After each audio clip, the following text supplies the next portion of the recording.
오늘 우리가 그 영광의 풍성함이다 라는 제목으로 함께 하나님의 말씀을 나눕니다. 오늘도 말씀을 통하여 하나님의 음성을 듣는 은혜가 있기를 주님의 이름으로 축원합니다.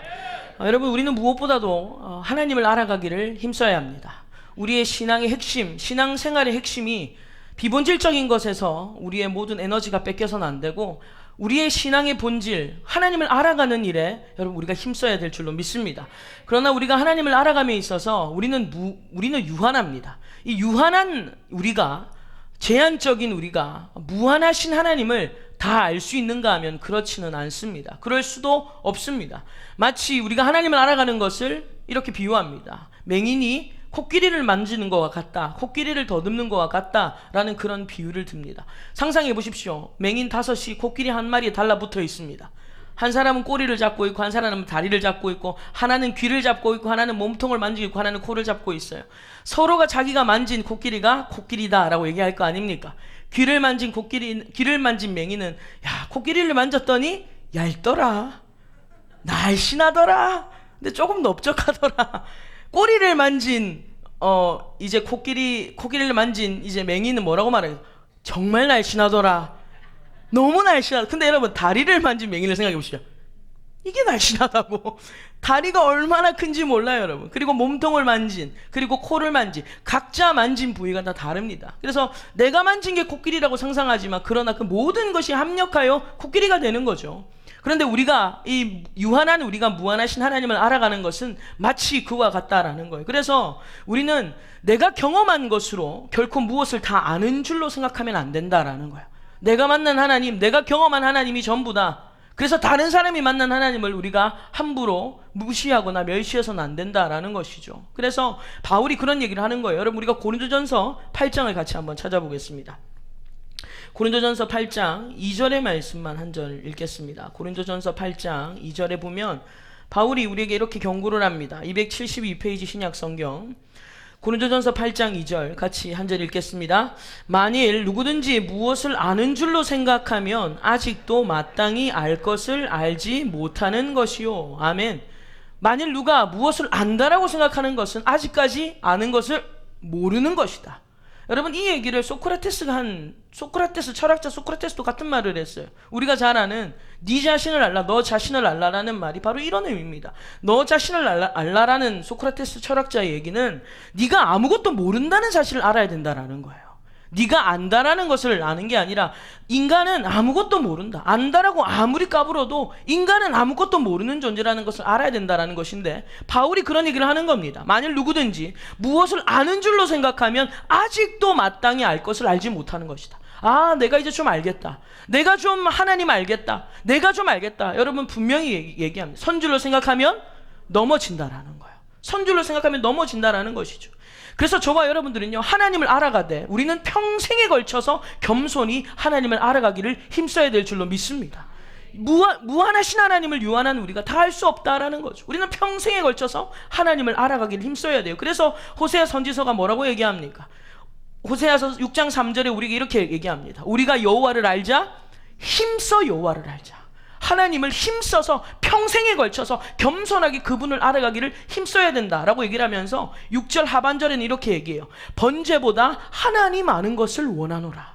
내가 하나님 알기를 원한다. 오늘 그냥 예배 한번 드린 것으로 만족하지 마시고, 여러분, 우리가 하나님 알아가기를 힘써야 될 줄로 믿습니다. 그리고 예레미야 선지자도 이렇게 얘기해요. 이 구절은 같이 한번 찾아서 읽겠습니다. 예레미야 9장입니다.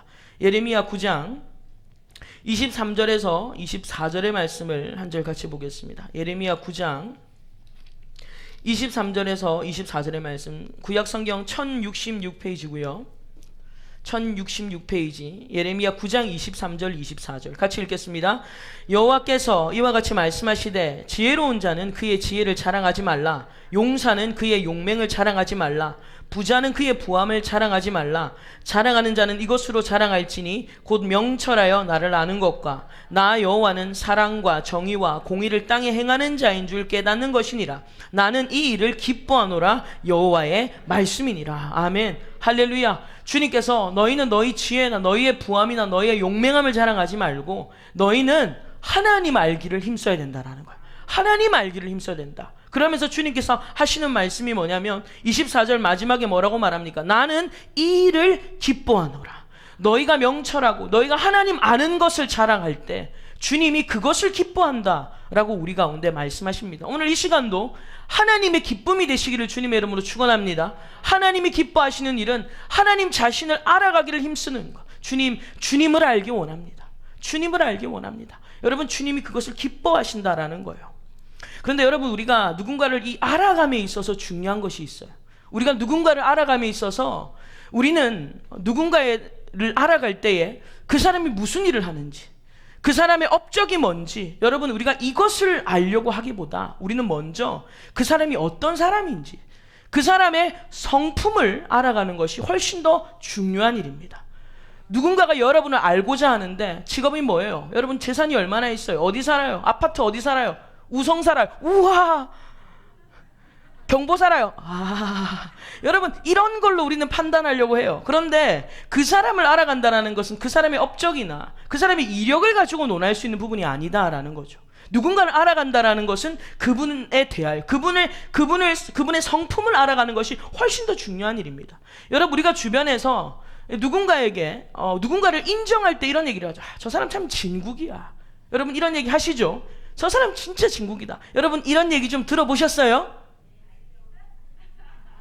지금 몇 분 고개를 끄덕이셨는데 전 잘 모르겠습니다만, 자, 어쨌든 우리가 누군가에 대해서 칭찬할 때 저 사람 정말 진국이다, 저 사람 정말 진국이다, 이런 얘기를 해요.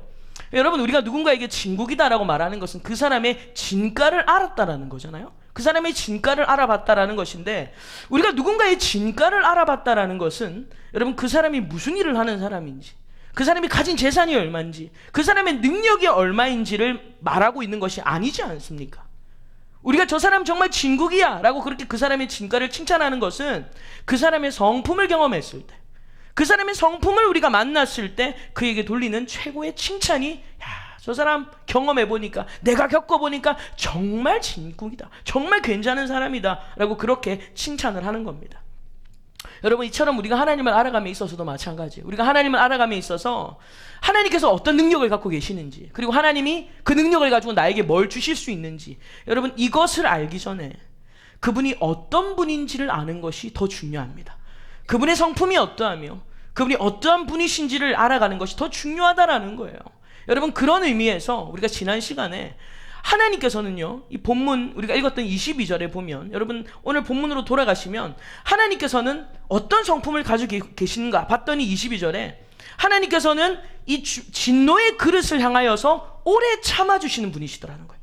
진노의 그릇을 향하여서도 오래 참아주시는 이 관용을 가지신 분, 여러분, 그분이 하나님이시다. 여러분, 그 하나님을 우리가 지난 시간에 높고 위대한 성품이다라는 것으로 우리가 함께 상고해 보았습니다. 여러분, 하나님께서 우리에 대해서, 심지어 진노의 그릇이었던 우리에 대해서 오래 참아주시는 것은요, 그분의 성품이 높고 위대하시기 때문이에요. 그분이 위대한 성품을 가지고 계시기 때문에 주님께서는 심지어 진노의 그릇을 향하여서도 오래 참아주신다라는 거예요. 여러분, 이 진노의 그릇은요, 하나님께서 자기 죄로 말미암아 죽임을 당한다라고 했는데, 그런데 하나님은, 이 높고 위대한 성품을 가지신 하나님은요, 이 진노의 그릇이 자기 죄 때문에 죽임을 당하는 것도 주님은 기뻐하지 않으시더라. 그렇게 우리 가운데 말씀하고 있는 것을 우리가 지난 시간 예레미야 예가를 통해서 함께 살펴봤었어요. 자기 죄 때문에 죽는데도 주님은 그것도 기쁘지 않다라고 말씀을 하시는 거예요. 여러분, 한번 생각해 보세요. 만약에 누군가 저와 여러분들에게 잘못한 사람이 있다고 합시다. 누가 여러분에게, 그리고 저에게 좀 기분 나쁜 얘기를 했거나 아니면 사기를 쳤거나 아니면 나쁜 일을 했다고 칩시다. 여러분, 그러면 그런 사람에게 축복이 나갑니까? 안 나가죠. 저 인간 가다가 교통사고 났으면 좋겠다. 저 인간 가다가 자빠졌는데, 뒤로 자빠졌는데 코가 깨졌으면 좋겠다. 온갖 재수없는 소리를 하는 거예요. 온갖 저주의 소리를. 그리고 너무너무 화가 나면 내가 지금까지 모아놨던 돈을 그 사람이 홀라당 다 사기를 쳐버렸네. 여러분, 뒷목 잡고 쓰러지시죠.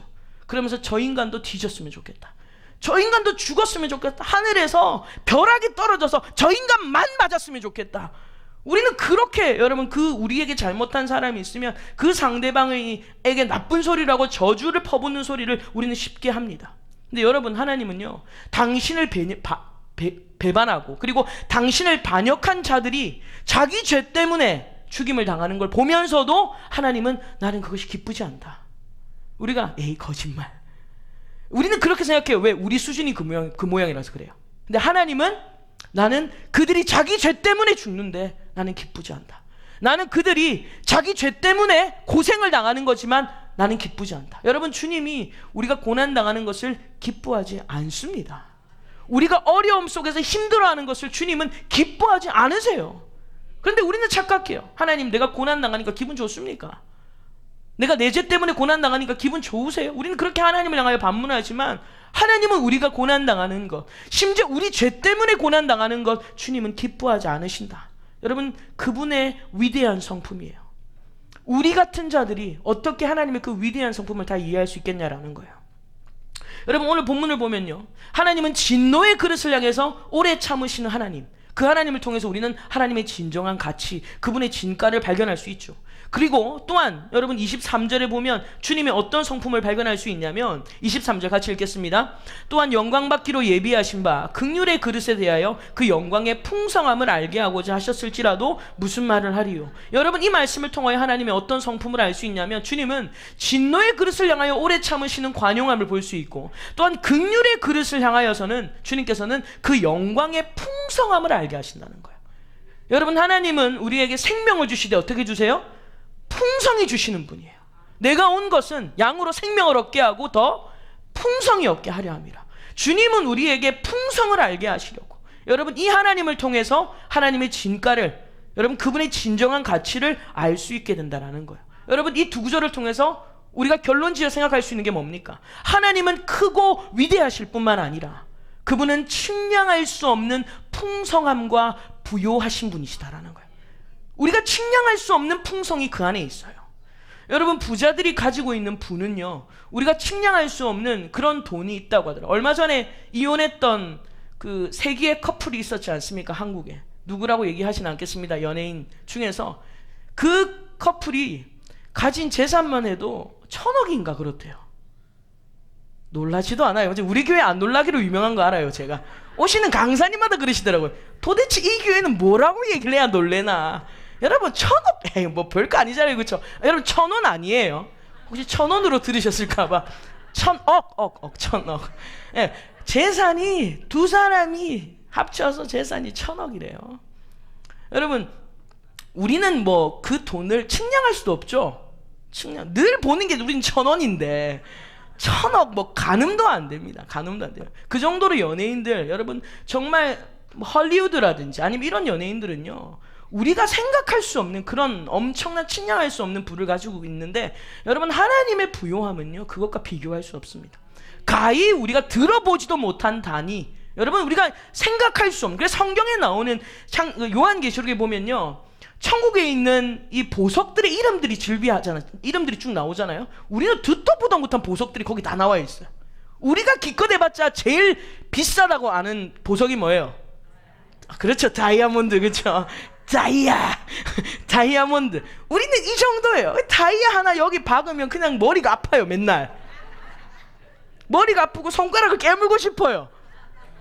한국은 모르겠어요. 근데 미국에 있으면 이렇게 결혼할 때 남편이 항상 아내에게 이렇게 몇 캐럿 이렇게 주거든요. 그럼 이 다이아 알 사이즈에 따라서 이 여자의 이 다이아 부심, 이 반지를 가진 이 여자의 이 부심이 올라가거든요. 알이 중요해요. 근데 우리는 기껏해야 그 알 하나 때문에 머리가 그렇게 아픈데, 여러분, 하나님은 우리가 측량할 수 없는 그 엄청난 보물과 엄청난 부유함이 그 천국 안에 있다라는 것이죠. 하나님은 크고 높고 위대하실 뿐 아니라 우리가 가히 측량할 수 없는 풍성과 그리고 부요함이 하나님 가운데 있다라는 거예요. 여러분, 우리가 이러한 맥락에서 생각해 볼 때 우리에게 구원이 주어진 것은 뭐냐면 전적인 하나님의 은혜와 긍휼이다. 하나님의 은혜와 긍휼 때문에 우리가 구원을 받았다라고 했는데, 하나님의 긍휼은 그냥 긍휼이 아니라 풍성한 긍휼이에요. 하나님이 긍휼이 풍성하시기 때문에 우리를 구원하실 수 있었다라는 겁니다. 여러분, 우리가 구원을 받기 전의 상태, 그리고 우리가 무엇 때문에 구원을 받게 됐는가를 우리가 말씀을 통해서 좀 살펴볼 텐데, 먼저 에베소서 2장을 같이 찾겠습니다. 에베소서 2장, 우리가 잘 아는 말씀입니다. 2장 1절부터 311페이지 신약 성경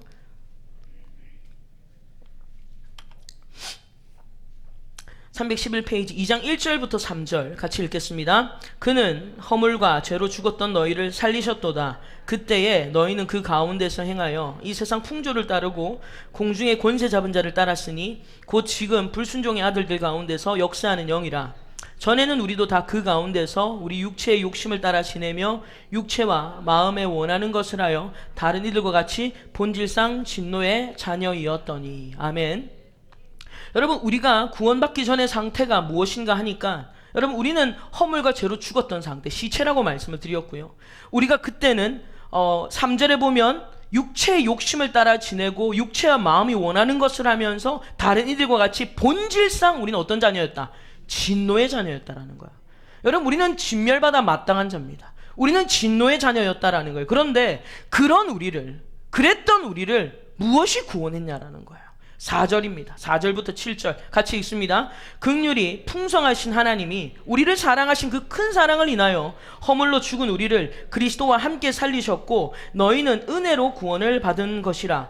또 함께 일으키사 그리스도 예수 안에서 함께 하늘에 앉히시니 이는 그리스도 예수 안에서 우리에게 자비하심으로써 그 은혜의 지극히 풍성함을 오는 여러 세대에 나타내려 하심이라. 아멘.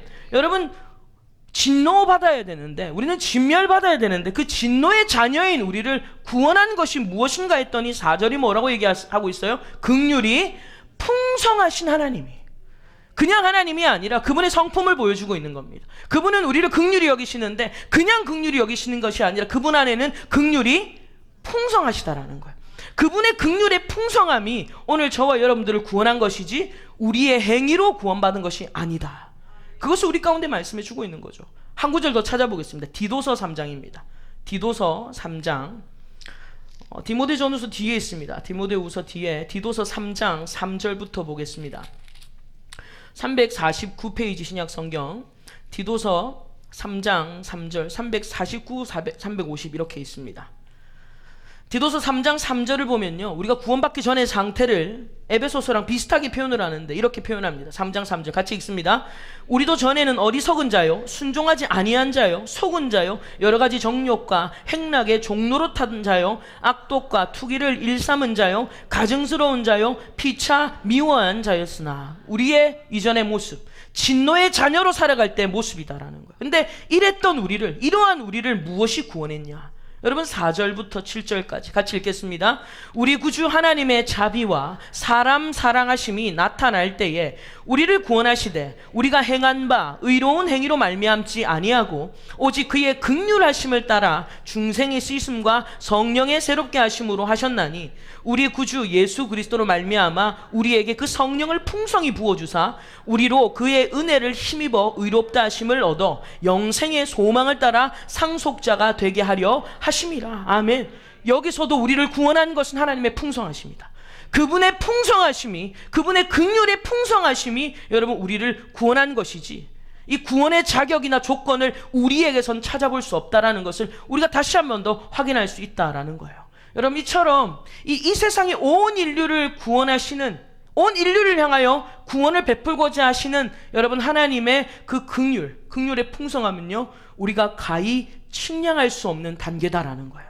우리는 몇 명의 부자의 재산도 측량할 수 없다고 입을 다물지 못하는데, 여러분, 하나님께서 이 온 인류를 향하여 갖고 계시는 긍휼의 마음, 여러분, 이것은 우리가 감히 측량할 수 없는 단계다라는 거예요. 그래서 여러분, 하나님이 우리에게 뭘 요구하시냐면, 긍휼이 풍성하신 하나님이 우리에게 요구하시는 게 이거예요. 너희는 하나님 외에 다른 신을 섬기지 말라는 거예요. 하나님 외에 다른 신을 섬기지 말라. 그리고 마음과 목숨과 뜻과 힘을 다하여서 주 너의 하나님만 사랑하라는 거야. 다른 거 사랑하지 말고, 다른 거 섬기지 말고 하나님만 섬기고 하나님만 사랑하라고 우리에게 말씀하세요. 왜냐하면 하나님만이 우리에게 풍성한 긍휼을 베푸실 수 있고, 하나님만이 그 안에 진정한 부와 진정한 풍성함이 있기 때문이라는 거예요. 여러분, 많은 사람들이 우상을 섬깁니다. 지금도 이 세상에 많은 사람들이 다양한 우상을 섬깁니다. 여러분, 우상을 섬기는 이유가 뭐예요? 그 우상을 통해서 자신들이 원하는 풍요, 자신들이 원하는 부요함을 얻으려고 하는 거예요. 우상을 섬기는 이유는 그거예요. 잘 되려고 섬기는 거예요. 자식 잘 되게, 남편 잘 되게, 내가 잘 되게. 그리고 돈과 명예와 권력, 이런 것들을 얻으려고 우리는 우상을 섬겨요. 그리고 우상 앞에 얼마나 많은 공을 들이는지 모릅니다. 우리나라는 샤머니즘 신앙이 굉장히 강합니다. 그래서 우상 앞에 온갖 정성을 드립니다. 다양한 우상들 앞에. 그리고 우상들 앞에 한 해의 농사를 부탁합니다. 그리고 우상 앞에 가정의 대소사를 부탁합니다. 심지어 차를 사도 돼지머리를 갖다 놔요. 그냥 먹지. 돼지머리 갖다 놓고 돈 많아서 코에다가 집어넣고. 그쵸? 여러분, 이런 일들을 하는 겁니다. 이 차 샀으니까 좀 지켜달라는 거예요. 안전하게 지켜달라는 거예요. 우리는 그렇게 해야 직성이 풀리는 민족이에요. 여러분, 그러나 성경이 우리에게 말하고 있는 것은요, 아무리 세상에 신이 많아도, 아무리 세상에 우상이 있다고 하여도 성경은 우리에게 하나님만 섬기라는 거예요. 여러분, 이유가 뭔지 아세요? 그분 한 분만으로 우리에게는 충분하기 때문이에요. 그분 한 분만으로. 그분 한 분 안에 모든 것이 있기 때문에 그분 한 분만으로 충분해서 그분 한 분만 섬기라는 거예요. 그분 한 분만 사랑하라는 거예요. 그래서 여러분, 다윗이 고백하는 겁니다. 시편 23편 1절에 보면 여호와는 나의 목자시니 내게 부족함이 없으리로다. 여러분, 이 구절을 영어로 보면 그렇습니다. The Lord is my shepherd, I shall not be in want.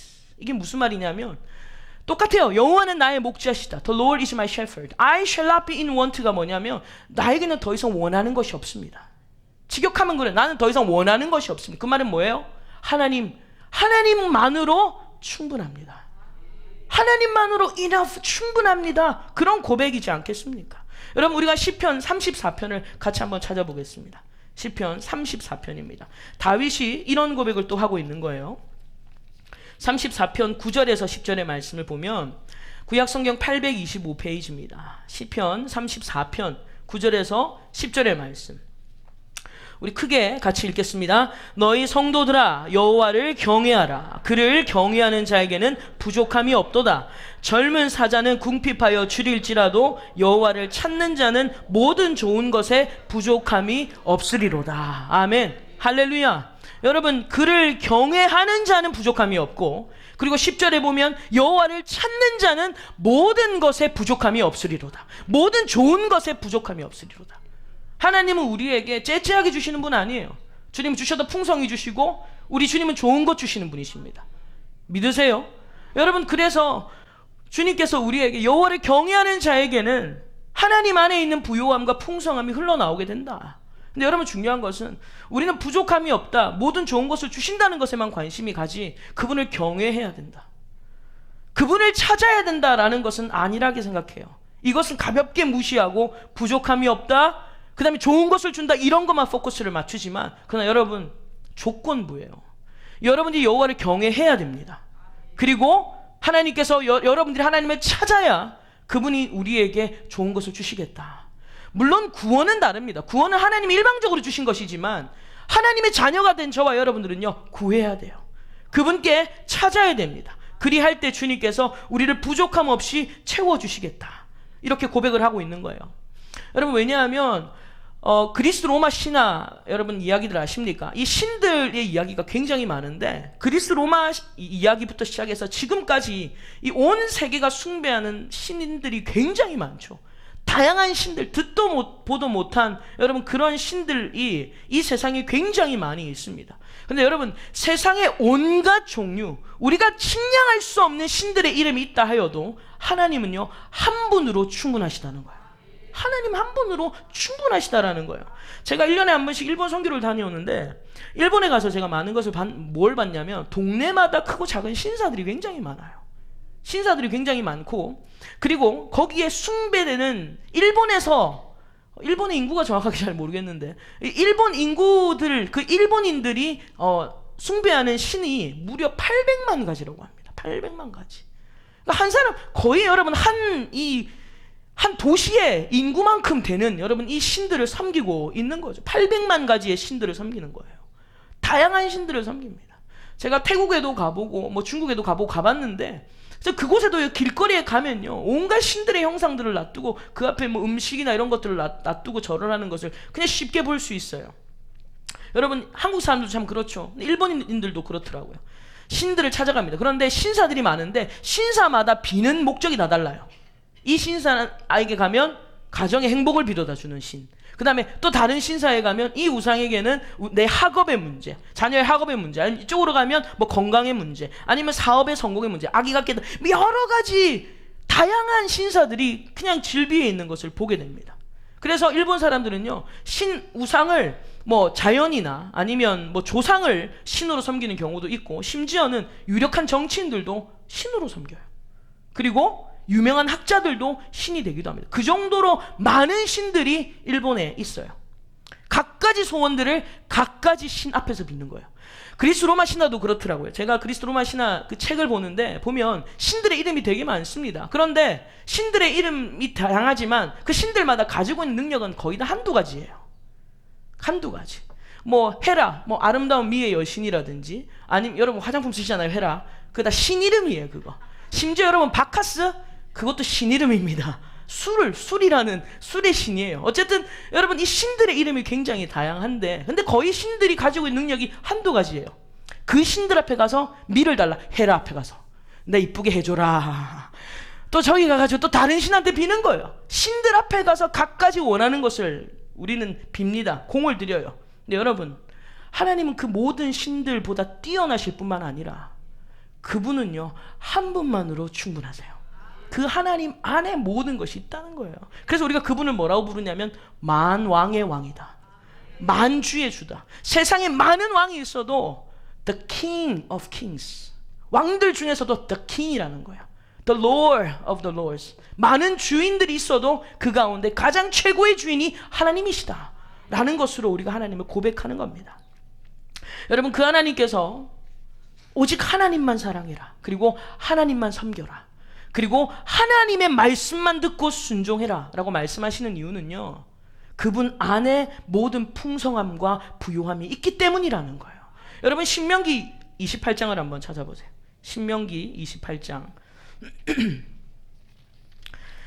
신명기 28장은 하나님 앞에 순종했을 때와 불순종했을 때 어떤 결과가 나타나는가를 우리에게 극명히 보여주는 말씀인데요, 303페이지 구약성경 신명기 28장 1절에서 6절의 말씀을 먼저 같이 읽겠습니다. 신명기 28장 1절에서 6절 같이 읽겠습니다. 내가 내 하나님 여호와의 말씀을 삼가 듣고 내가 오늘 내게 명령하는 그의 모든 명령을 지켜 행하면 내 하나님 여호와께서 너를 세계 모든 민족 위에 뛰어나게 하실 것이라. 내가 내 하나님 여호와의 말씀을 청종하면 이 모든 복이 내게 임하여 내게 이르리니 성읍에서도 복을 받고 들에서도 복을 받을 것이며 내 몸의 자녀와 내 토지의 소산과 내 짐승의 새끼와 소와 양의 새끼가 복을 받을 것이며 내 광주리와 떡반죽 그릇이 복을 받을 것이며 내가 들어와도 복을 받고 나가도 복을 받을 것이니라. 아멘. 주님이 이 많은 복, 이 다양한 복, 여러분 우리는 이 많은 복 받으려면요, 우상을 몇 개나 쫓아가야 되는지 몰라요.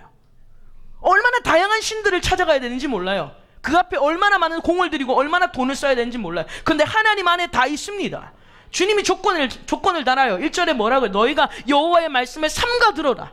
내가 명령하는 모든 명령을 지켜 행하면 주님이 이렇게 해 가실 거라는 거예요. 주님이 역사해 가실 것이라는 것을, 복을 줄 거라는 것을 우리에게 설명하고 있습니다. 그리고 여러분, 하나님의 말씀 앞에 그런 불순종했을 때 어떤 결과가 당도하게 되는가? 자, 20절 보겠습니다. 20절부터 24절 같이 읽겠습니다. 내가 악을 행하여 그를 잊음으로 내 손으로 하는 모든 일에 여호와께서 저주와 혼란과 책망을 내리사 망하며 속히 파멸하게 하실 것이며 여호와께서 내 몸에 연병이 들게 하사 내가 들어가 차지할 땅에서 마침내 너를 멸하실 것이며 여호와께서 폐병과 열병과 염증과 학질과 한재와 풍재와 썩는 재앙으로 너를 치시리니 이 재앙들이 너를 따라서 너를 진멸하게 할 것이라.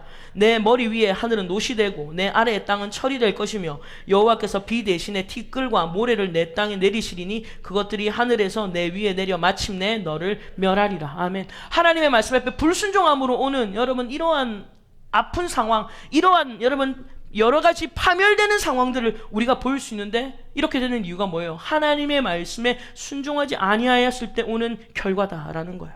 여러분, 하나님께서 이 말씀 우리 가운데 얘기하시는 게 뭘까요? 그냥 단순히 겁을 주려고 하는 말씀이 아닙니다. 내 말 잘 들어야 돼, 너희. 내 말 안 들으면 너희는 이렇게 될 거야. 주님이 겁주려고 하시는 말씀이 아니라 이렇게 말씀하시는 이유가 뭐예요? 하나님, 내가 이 세상의 주인이라는 거예요. 내가 이 세상의 주인이고 내 안에, 하나님 안에 모든 풍성과 부요함이 있다. 이것을 알게 하시려고 우리 가운데 말씀하시는 겁니다. 여러분, 저는 오늘 아침에 예배를 드리면서 찬송가 80장을 우리가 아침에 불렀지 않습니까? 여러분, 찬송가 80장 천지에 있는 이름 중 이 찬송을 부르는데 3절 가사를 부르는데 문득 이런 생각이 나는 거예요. 3절 가사가 이런 가사였습니다. 지금도 살아계셔서 언제나 하시는 일, 나 같은 죄인 부르사 참 소망 주시도다. 제가 이 가사를 부르는데 문득 이런 생각이 들었어요. 지금도 살아계셔서 언제나 하시는 일이 뭐냐면 죄인들을 부르사 소망을 주신대요. 하나님께서 천지를 창조하신 후 지금까지, 구약이 3500년, 신약이 2000년이라고 칩시다. 거의 5000년, 6000년이잖아요. 이 기간 동안, 이 수천 년의 시간이 지났음에도 불구하고 주님은 아직도 여전히 죄인을 부르고 계시고, 아직도 여전히 소망을 주셔서 그들을 천국에 들이시는 일을 주님이 지금도 하고 계세요. 5500년이 지났는데요, 여러분, 6000년이 지났는데도 주님이 이 일을 계속 하신다라는 거예요. 여러분, 그러면 6000년 동안 카운트된, 6000년 동안 구원된 사람들이 얼마나 많겠어요? 우리만 구원된 줄 알았죠? 착각하지 마세요. 여러분, 6000년 동안 얼마나 많은 사람이 천국에 들어앉아 있겠냐는 거예요. 들어갈 방이나 있겠습니까? 그런 생각이 문득 드는데, 이런 생각이 동시에 드는 거야. 야, 천국이 얼마나 크면, 천국이 얼마나 풍성하면 그렇게 오랜 시간 동안 주님이 많은 사람을 천국으로 인도하고 계실까? 하나님의 풍성함이 느껴지는 거예요. 이 천국의 풍성함이 느껴지고 말할 수 없는 하나님의 위대하심이 제 심령 가운데 와닿는 겁니다. 하나님이 앞으로 언제 오실런지, 또 1000년 후에, 2000년 후에 오실런지, 아니면 100년 후에, 아니면 정말 10년 후에 오실런지 우리는 알 수 없지만, 그러나 주님은 지금도 나 같은 죄인을 부르신다는 거예요. 나 같은 죄인을 부르셔서 소망을 주신다. 왜? 그분은 풍성하시기 때문에, 긍휼이 풍성하시기 때문에 주님은 지금도 부르신다라는 거예요. 여러분, 천국에는 여전히 방이 많습니다. 하나님은 무한하시기 때문이에요. 여러분, 그 방에 우리가 더 많은 사람들이 함께 모여 잔치할 수 있다면, 여러분, 어쨌든 잔치 자리에는 손님이 많아야 되죠. 사람이 많아야 돼요. 우리는 천국을 손님으로 가는 게 아니라 천국의 자녀로 가는 겁니다. 여러분, 그 많은 자리를 우리에게 인도해 주신다는 것이, 하나님 정말 풍요하시구나, 정말 진짜 주님은 풍성하시는구나 라는 것을 아침에 생각하면서 얼마나 감격했는지 모릅니다. 여러분, 하나님은 풍성하시기에 지금도 죄인을 부르고 계십니다. 그리고 풍성하신 하나님은 우리에게 무엇을 약속하고 있냐면, 여러분, 우리가 로마서 8장을 한번 찾아볼까요? 로마서 8장 31절 32절에 보면, 긍휼이 풍성하신 하나님께서 우리에게 무엇을 약속하시는가? 로마서 8장 31절 32절 같이 읽겠습니다. 그런즉 이 일에 대하여 우리가 무슨 말 하리요? 만일 하나님이 우리를 위하시면 누가 우리를 대적하리요? 자기 아들을 아끼지 아니하시고 우리 모든 사람을 위하여 내주시니가 어찌 그 아들과 함께 모든 것을 우리에게 주시지 아니하겠느냐. 아멘. 여러분, 풍성하신 하나님은요, 우리를 위해서 그 아들도 아끼지 않으셨다. 아들도 아끼지 않으시고 우리에게 주셨다면, 여러분, 우리에게 뭘 더 아끼겠냐라는 거예요. 우리에게 왜 아끼겠어요? 그분은 아들도 아끼지 않고 주셨는데 그 하나님이 우리에게 아낄 게 뭐가 있겠냐라는 거예요. 우리는요, 사람은 어떻게든 아끼려고 해요. 자신의 것을 조금이라도 손해보지 않으려고 인색하게 굴다가, 여러분, 신기한 것은 뭐냐면요, 재물엔 날개가 달렸더라는 거예요. 돈이라는 게 신기해요. 날개가 달렸어요. 열심히 모았는데 한순간에 날아가 버리는 게 돈이에요. 후 불면 날아가는. 그래서 돈이 허무한 겁니다. 여러분, 우리는 그 허무한 것도 어떻게든 모으려고 인색하게 구는데 그러다가 무가 돼버려요. 근데 여러분, 하나님은요, 우리가 자격이 되어서가 아니라 자격 없는 우리에게 자기 아들까지 아끼지 아니하셨던 이유는요, 그분은 풍성하시기 때문에, 그분은 부요하시고 그분은 넉넉하시기 때문인 줄로 믿습니다. 여러분, 우리 주님은 넉넉하신 분이에요. 풍성하신 분이시다라는 거죠. 여러분, 사람들은 아무리 부가 많아도, 자기에게 아무리 부가 많아도요, 자기에게 유익이 되지 않으면 나누지 않습니다. 그러나 하나님은 우리에게 아들을 주신 것이 당신에게 유익함이 있는가 하면 없죠. 손해죠. 손해요. 밑 빠진 독에 물 붓는 것 같아요. 낭비하는 사랑입니다. 그러나 당신이 아무런 유익함이 없어도 우리에게, 여러분, 아들까지 주시는 것은 당신의 성품이에요. 당신의 풍성한 성품이, 부요한 성품이 나누면 안 될 것처럼 나눠주시는 거예요. 그분의 풍성한 성품이. 그래서 하나님은 용서받을 수 없는 우리를 그분의 긍휼이 풍성함 때문에 무조건 사랑하시고 용서하신 겁니다. 우리가 용서받을 만한 행동을 한 게 아니에요.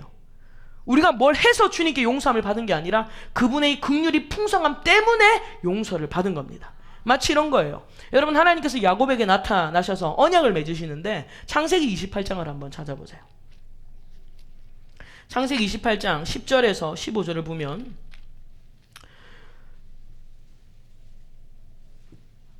야곱이 하나님을 만나는 장면이죠. 자, 창세기 28장 10절에서 15절의 말씀 같이 읽겠습니다.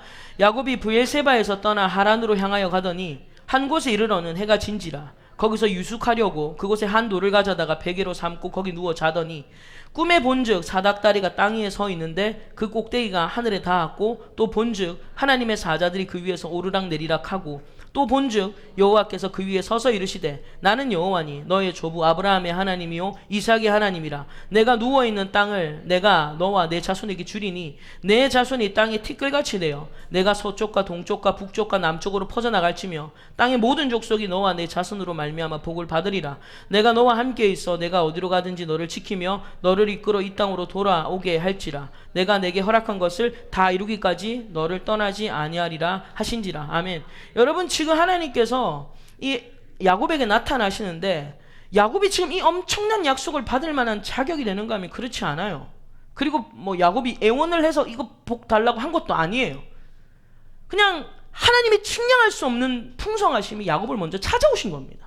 찾아오신 거예요. 그래서 찾아오셨는데 여러분, 야곱이 지금 받을 만한 컨디션인가 하면 그것도 아니에요. 지금 뭐 하고 있냐면 형 장자권 뺏어가지고 엄마랑 쿵짝 해가지고 지금 도망가는 길이에요.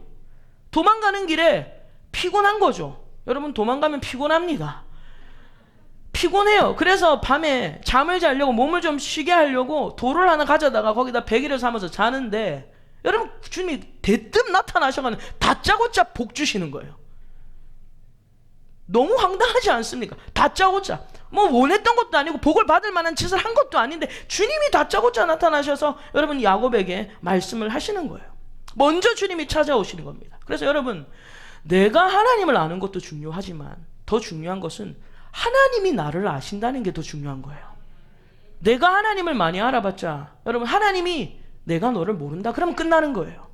주여 주여 주의 이름 많이 불러도 나 너 몰라 그러면 끝나는 건데, 내가 하나님을 아는 것도 중요하지만 무엇보다는 주님이 나를 아신다는 것, 주님이 야곱을 아셨다는 게 너무 은혜인 거죠.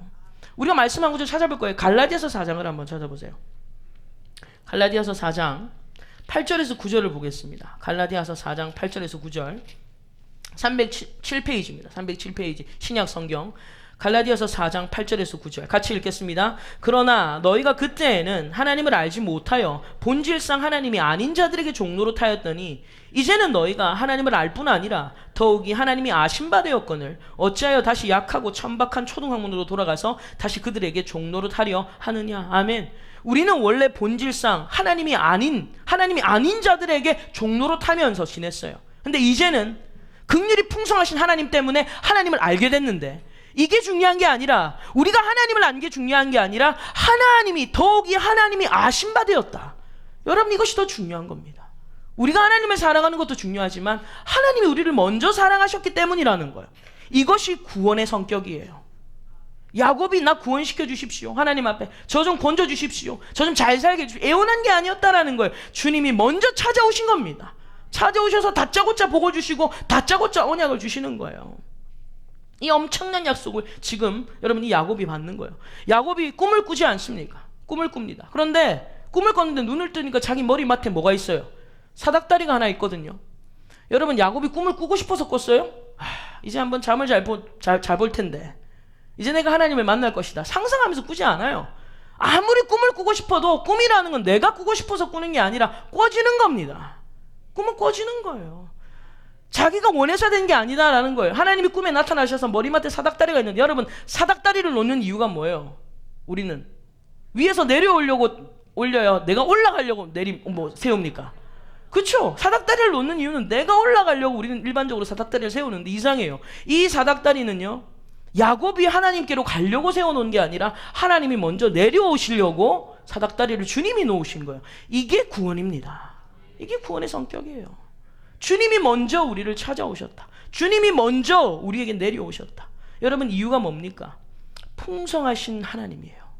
풍성하신 하나님. 야곱이 하나님을 만날 만한 기회나 지금 컨디션이 좋은 게 영적으로 좋은 상태가 아니에요. 그럼에도 불구하고 주님이 찾아오셨다라는 거예요. 여러분, 제가 꿈꾼 거 아시죠? 한국 올 때. 제가 그 꿈을 꾸고 싶어서 꿨겠어요? 솔직히 말씀드리는데 제가 그때 컨디션이 별로 안 좋았어요. 영적으로 제가 막 충만해서 하나님이 그 꿈을 주신 게 절대 아닙니다. 그냥 주님이 다 대뜸 나타나신 거예요. 대뜸. 너무 그냥 대뜸 나타나셔서 그 꿈을 꿨는데, 제가 그 꿈을 꾸고 나서 이렇게 생각했어요. 되게 웃긴다. 제가 막 그 꿈 꾸고 나서 주님 감사합니다. 안 그랬어요, 저는. 되게 기가 막히고 코가 막힌 거예요. 그래서 그냥 전 장난삼아 그냥 이런 꿈 꿨었다라고 저희 어머니한테 슬쩍 말했다가 이렇게 코가 깽긴 거예요. 코가 끼인 거예요, 제가. 여러분 생각해 보세요. 이 요셉이 꿈을 꿨잖아요. 요셉이 그런 꿈을 생각하고 꿨을까요? 내가 커서 총리가 될 거야. 알고 꿔요? 아니거든요. 그러니까 꿈이 얼마나 기가 막히고 코가 막히면 형들한테 가서 얘기를 했냐 이 말이에요. 우리가 볼 때는 요셉이 막 형들한테 자랑하려고 꿨을 거라고 생각하는데 저는 조금 다르다고 생각해요. 요셉이 하도 기가 막히니까 얘기를 하는 거예요. 야, 내가 진짜 어젯밤에 이상한 꿈 꿨다. 우리 그런 얘기 하잖아요. 그런 얘기를 하는 거예요. 그러니까 요셉도 형들한테 자랑하려고 꾼 게 아니라 그냥 하도 기가 막히니까 얘기를 한 겁니다. 꿈은 그런 거예요. 내가 꾸고 싶어서 꾸는 게 아니다. 여러분, 구원이 그런 겁니다. 구원이. 하나님이 우리에게 찾아오신 거고 주님이 우리를 먼저 아신 건데, 이유가 뭐라고요? 그분의 풍성하심 때문이에요. 우리가 받을 만한 자격이 있어서가 아니에요. 우리가 준비가 되었기 때문이 아니라 그분이 풍성하시기 때문이에요. 그분이 풍성하시기 때문에. 여러분, 그래서 우리에게 여러분 이렇게 역사를 하신다라는 거예요. 여러분, 그래서 우리가 하나님을, 주님께서 이 풍성하신 하나님을 우리에게 알게 하시기 때문에 너희는 하나님만 섬기고 하나님만 사랑해야 된다라고 말씀하세요. 근데 그 하나님이 그것뿐만 아니에요. 너희는 먼저는 마음과 목숨과 뜻과 힘을 다해서 하나님을 사랑하고, 두 번째 계명이 뭐예요? 내 이웃을 내 몸과 같이 사랑하라 그래요. 마태복음 5장을 찾아보세요. 몸과 같이, 내 이웃을 내 몸과 같이 사랑하는 게 뭔지를 보십시오. 마태복음 5장 38절부터 45절까지를 쭉 읽어 내려갑니다. 자, 신약 성경 7페이지고요. 마태복음 5장 38절에서 45절 같이 읽겠습니다. 또 눈은 눈으로 이는 이로 갚으라 하였다는 것을 너희가 들었으나 나는 너희에게 이르노니 악한 자를 대적하지 말라. 누구든지 내 오른편 뺨을 치거든 왼편도 돌려대며 또 너를 고발하여 속옷을 가지고자 하는 자에게 겉옷까지도 가지게 하며 또 누구든지 너를 억지로 오리를 가게 하거든 그 사람과 심리를 동행하고 내게 구하는 자에게 주며 내게 꾸고자 하는 자에게 거절하지 말라. 또 내 이웃을 사랑하고 내 원수를 미워하라 하였다는 것을 너희가 들었으나 나는 너희에게 이르노니 너희 원수를 사랑하며 너희를 박해하는 자를 위하여 기도하라. 이같이 한즉 하늘에 계신 너희 아버지 아들이 되리니 이는 하나님이 그 해를 악인과 선인에게 비추시며 비를 의로운 자와 불의한 자에게 내려주심이라. 아멘. 여러분, 주님께서 내 이웃을 내 몸같이 사랑하라 라고 말씀하시는데, 우리가 이웃을 내 몸같이 사랑하라고 말씀하신 그 주님께서는 우리에게 뭘 요구하시냐면, 너희는 세상은 눈은 눈으로 갚고 이는 이로 갚지만 너희는 어떻게 해야 되냐면 악한 자를 대적하지 마라. 누가 오른편 뺨을 때리면 어디까지 내밀어라. 왼편 내밀고 속옷을 가지려고 하면 겉옷까지 주고 억지로 오리를 가게 하면 심리 가지고 구하는 자에게 꾸고자 하는 자에게 거절하지 말라. 그리고 원수를, 이웃을 사랑하고 내 원수를 미워하라는 게 세상이지만 그러나 나는 너에게 이른다. 너희는 원수를 사랑하고 박해하는 자를 위하여 기도해라. 주님께서 우리에게 이웃을 사랑하는 기준과 이웃을 사랑하는 것에 대해서 말씀해 주시는데, 여러분, 주님께서 우리에게 이렇게 말씀하시는 이유가 뭐냐면 그분은 풍성하시기 때문이에요. 넉넉하시기 때문이에요. 우리는 쪼잔해서 이게 안 돼요. 누가 나를 미워하고 누가 나를 싫어하면 우리는 똑같이 그 사람을 미워해주고 싫어해주고 더 욕해주고 싶지, 그 사람을 품어준다, 미워하는 사람에서 더 기도해준다, 여러분 이게 잘 안 됩니다. 우리로서는 감당하지 못하는 말씀이에요. 왜? 우리 안에는 이런 성품이 없기 때문이에요. 그러나 주님께서 우리에게 말씀하십니다. 이런 삶을 요구하세요. 너 이렇게 살아야 된다. 왜냐하면 구원을, 이렇게 살아야 구원을 얻는다는 게 아니에요. 이렇게 살아야 구원을 얻는다는 게 아니라 그분을 닮아가는 것이 풍성하신 하나님께서 우리를 구원하신 목적입니다. 그분을 닮아가라는 거예요. 그분을 닮아가라. 이렇게 살아라는 게 아니라, 이런 문자적으로 살아라는 게 아니라 이게 하나님이야. 풍성하신 하나님이야.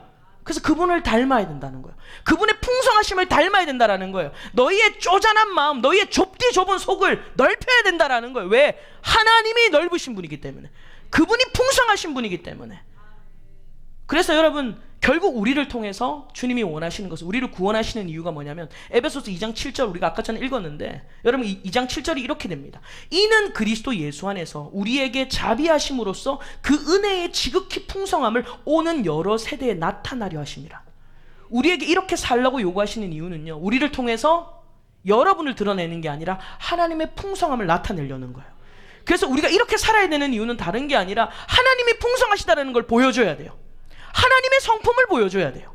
세상 사람들한테, 믿지 않는 사람들에게든 믿는 사람들에게든 우리가 주님을 닮아가야 되는 이유는 그분을 우리를 통해서 보여줘야 되는 겁니다. 그래서 그리스도의 편지다, 그리스도의 향기다 라고 얘기를 하는 것이 바로 그러한 이유다라는 거예요. 그래서 여러분, 하나님의 풍성하심은 오늘 본문에 보면 24절이 이렇게 기록되어 있습니다. 오늘 본문 24절에 보면 이 그릇은 우리니 곧 유대인 중에서뿐 아니라 이방인 중에서도 부르는 잔이라. 여러분, 하나님의 풍성하심은요, 유대인에게만 국한된 게 아니라는 거예요. 유대인에게만 국한된 것이 아니라 이방인에게까지 흘러가는 겁니다. 예수님께서 앞서 마태복음 5장에 뭐라고 하셨어요? 하나님의 풍성함은요, 어디까지 흘러가냐면 원수에게까지 흘러가요. 우리를 박해하는 자에게까지 흘러가는 겁니다. 이렇게 나아가야 된다라는 거예요. 유대인과 이방인은요, 서로 원수 관계잖아요. 그런데 주님께서는 하나님의 풍성하심이 유대인뿐만 아니라 이방인들에게까지 나아간다. 하나님의 풍성함은 이 모든 차원을 초월한다는 거예요. 모든 것을 뛰어넘는다라는 거예요. 여러분, 그래서 원수를 사랑할 수 있으려면, 그리고 우리를 박해하는 자에게 기도가 나가려면 우리는 먼저 하나님의 측량할 수 없는 풍성하심을 경험해야 돼요. 어떻게 경험하냐면, 여러분 기억하십시오. 우리가 구원받았을 때가 언제냐면 우리가 원수였을 때예요. 내가 구원을 받은 것은 원수였을 때입니다. 주님은 원수인 나를 사랑하셨어요. 그게 우리의 구원이거든요. 그 구원을 받은 것을 감사하고 감격할 줄 아는 사람은요, 그 동일한 은혜가 여러분 사람들에게 흘러나가게 된다라는 것입니다. 여러분, 오늘 말씀을 정리하면서 제가 서론에 말씀드렸죠. 우리는 하나님을 아는 것을 힘써야 됩니다. 그분의 높고 그분의 위대하심 뿐만 아니라 그분의 측량할 수 없는 그분의 영광의 풍성함을 우리는 경험해야 된다라는 거예요. 그래서 그분의 풍성함을 경험할 때에 우리가 어떤 고백을 할 수 있냐면, 우리 마지막으로 빌립보서 4장을 같이 찾겠습니다. 빌립보서 4장 19절의 말씀을 볼 거예요. 322페이지 신약 성경 빌립보서 4장 19절의 말씀. 이 하나님의 풍성함을 경험할 때 이런 고백을 할 수 있는 겁니다. 자, 19절 같이 읽습니다. 나의 하나님이 그리스도 예수 안에서 영광 가운데 그 풍성한 대로 너희 모든 쓸 것을 채우시리라. 아멘. 아멘. 할렐루야. 여러분, 이 풍성함은요, 이 풍성한 가운데 너희 모든 쓸 것을 채우실 거라는 것은 이 땅의 부요함이 아니에요. 이건 하나님의 나라에서 누리는 이 영원한 기업입니다. 영원한 기업을 우리 가운데 말씀하는 거예요. 지금 현재 빌립보서를 썼던 이 바울은 현재 어디 있냐면 옥중이잖아요. 감옥 가운데 빌립보서를 썼다고요. 그런데 여러분, 이 바울은 현재 옥중에 있는데도 빌립보 성도들에게 이런 고백을 하는 겁니다. 이런 고백을 하고 있는 거예요. 그러면서 빌립보 성도들에게 감사합니다. 왜냐하면 그들이 이 바울이 쓸 것을 많이 보내줬거든요. 빌립보 성도들이 많은 쓸 것을 보내줘서 이 감사하는 마음에, 너무나 눈물겹도록 감사하는 마음에 고백을 하는 것이지만 18절 보십시오. 옥중에서 이런 고백을 해요. 18절 같이 읽겠습니다. 내게는 모든 것이 있고 또 풍부한지라. 자, 여러분 여기까지 보면 바울은 옥중인데 뭐라고 말하나? 내게는 모든 것이 있고 또 풍부하다라고 얘기를 해요.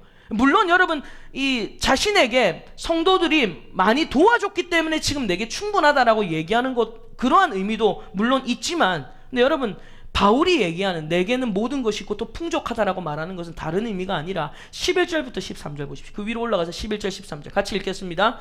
내가 궁핍함으로 말하는 것이 아니니라. 어떠한 형편에든지 나는 자족하기를 배웠노니 나는 비천에 처할 줄도 알고 풍부에 처할 줄도 알아. 모든 일 곧 배부름과 배고픔과 풍부와 궁핍에도 처할 줄 아는 일체의 비결을 배웠노라. 내게 능력 주시는 자 안에서 내가 모든 것을 할 수 있느니라. 아멘. 여러분, 바울이 나는 풍부에도 처할 줄 알고 궁핍에도 처할 줄 알고, 풍부든 궁핍이든 그것은 나랑 상관없다는 거예요. 여러분, 하나님께서 우리를 가난하게 하시는 것만이 시험이 아니라 우리를 부욕해 하시는 것도 때로는 시험이에요. 네가 정말 여기 안 넘어갈 수 있냐? 우리는 부요함이 축복이라고만 생각해요. 그런데 아니에요. 부요함도 시험이 될 수 있습니다. 근데 우리는 부자가 되면 다 됐다고 생각하는 거예요. 아니에요.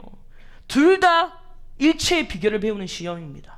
바울은 그것을 초월하는 거예요. 이유가 뭐예요? 내게 능력 주시는 자 안에서 그분이 풍요하시기 때문에, 그분이 풍성하시기 때문에 그분만 있으면 모든 것을 할 수 있다 라고 바울이 고백을 하는 겁니다. 오늘 저와 여러분들도 하나님 안에는 모든 것이 있어요. 그리스도 예수 안에는 지혜와 지식과 온갖 보화가 감추어져 있고, 하나님 안에, 그 예수님은 하나님 품에 계셨던 분이거든요. 여러분, 그 하나님 안에는 모든 풍성함이 있다라는 거죠. 여러분, 그 하나님을 바라보는 자를 주님이 찾으시는 줄로 믿습니다. 여러분, 제가 미국에 다녔던 학교의 설립자이자 그리고 미국 기독교 연합 선교회 CNMA라는 이 교단이 있는데요. 여기 설립자인 A.B. 심슨 목사님이 계십니다. 이분이 찬송도 많이 지으셨어요. 내 주 하나님 넓고 큰 은혜는, 이 찬양 아시죠? 그다음에 주와 같이 길 가는 것, 이런 명곡을 지으셨던 분인데, 이분이 이런 얘기를 하셨어요. 내가 학교 다닐 때 이분에 대해서 공부할 때 이분의 이야기를 듣고 너무너무 큰 은혜를 받았었는데, 이런 얘기를 하셨어요. 하나님은 위대한 사람을 찾지 않으신다. 하나님은 당신의 위대함을 담대히 입증할 사람을 찾고 계신다. 여러분, 하나님은 부자 안 찾아요. 하나님 안에 온갖 부유함이 다 있어요. 다만 그 부유함을 드러내 줄 사람, 그분의 풍성함을 나타내 줄 사람을 주님은 찾고 계시는 겁니다. 그래서 여러분, 부자만 주님이 쓰시는 게 아니에요. 부자를 쓰시는 게 아니라 하나님의 풍성함을 입증해 줄 사람을 찾으시는 겁니다. 그래서 저와 여러분들이 이 은혜의 반열에 세워져야 될 줄로 믿습니다. 여러분들이 가진 것이 없어도 사람들이 볼 때 쟤는 가진 게 없는데 왜 저렇게 마음이 풍족할까? 쟤는 가진 것이 없는데 왜 저렇게 기쁠까? 왜 그래요? 내게 능력 주시는 자 안에서 기쁠 수 있거든요. 여러분, 그래서 모든 것을 가지신 그 하나님을 저와 여러분들이 소유했다라는 것을 기억하십시오. 그래서 그분 안에서 우리도 모든 것을 누릴 수 있고, 그리고 저와 여러분들의 삶을 통하여 풍성하신 하나님을 입증하는 은혜가 있기를 주님의 이름으로 축원합니다. 우리 풍성하신 하나님께 우리 영광의 박수 올려드리겠습니다. 할렐루야.